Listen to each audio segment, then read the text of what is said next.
There are two sides to every story. The case with Christian Petracca and Melbourne is no exception. The big talking point for the next 6 or so weeks until the trade period closes will be about where he is playing in 2025, whether it's at Melbourne or at another AFL club.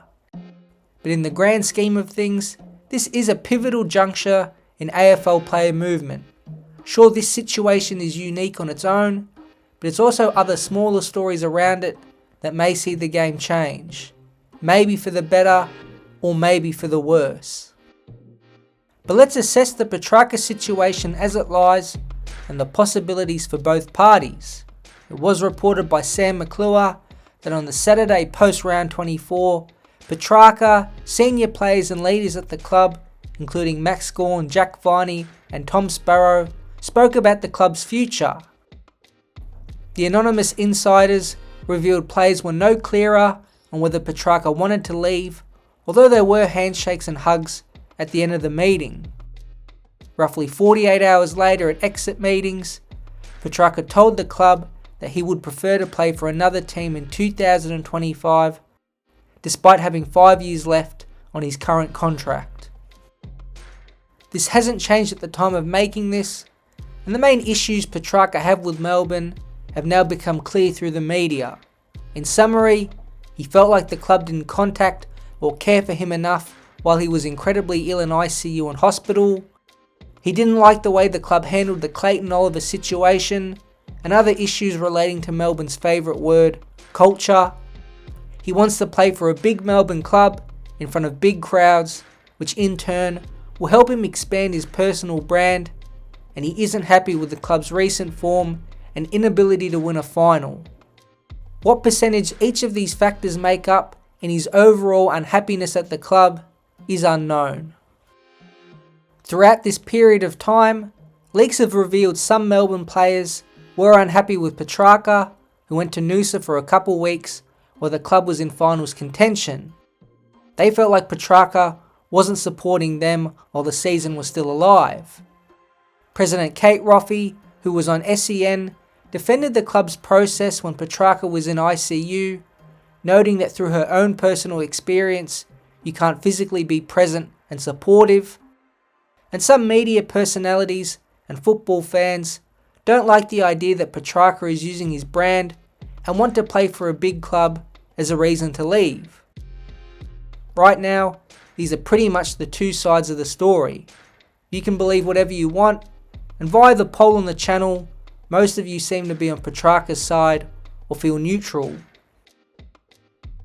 But it's what comes out of this that will actually be the biggest story. Let's start with a scenario where Christian Petracca does get traded.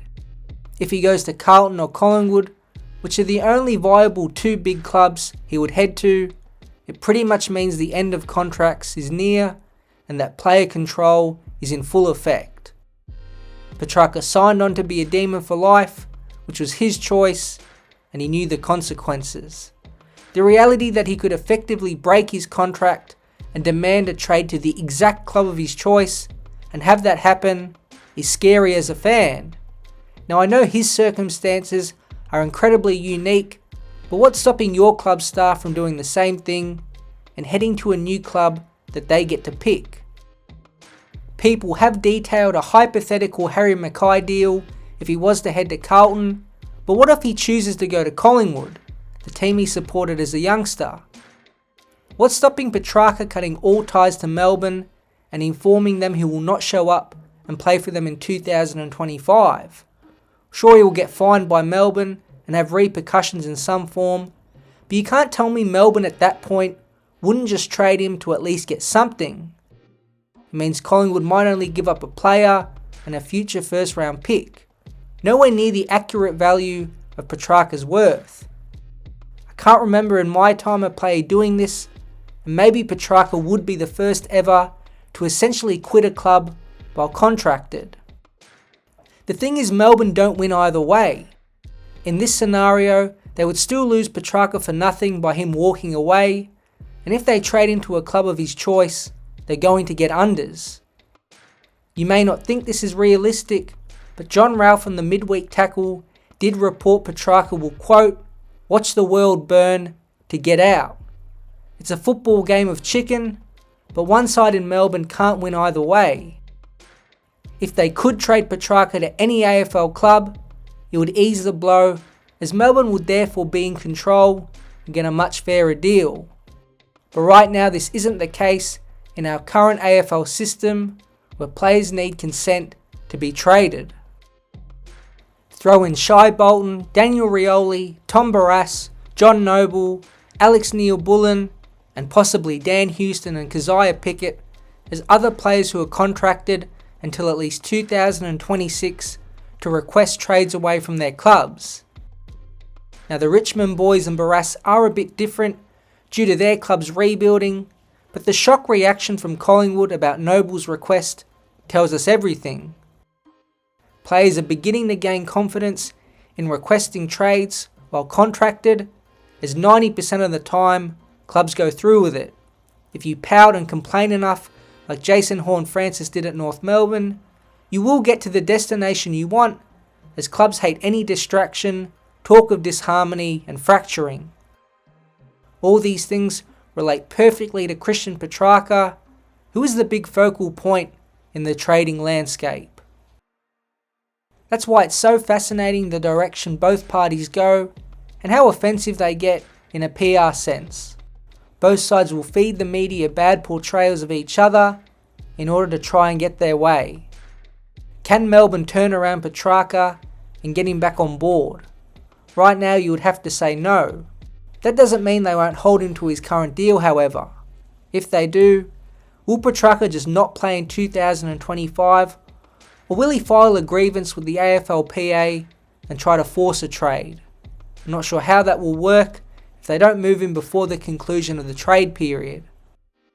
It's such a nasty situation and hard to see how Melbourne come out winners unless that Mackay deal with Carlton can get done, which looks unlikely due to Mackay not wanting to move from Carlton.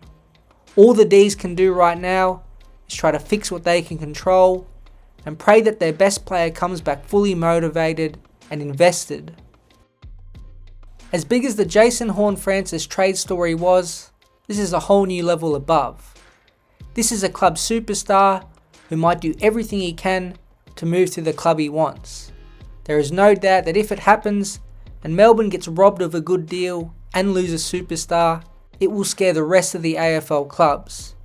You would think they would turn right to AFL headquarters and say enough is enough in terms of player power. The AFLPA is fantastic and protects the players, but their empowerment might be on the verge of going too far by hurting the clubs and ruining the meaning of contracts. You can say Petracca is a one-off, but if you look around, there are just so many players under their current deals that want trades and will get to where they want to go.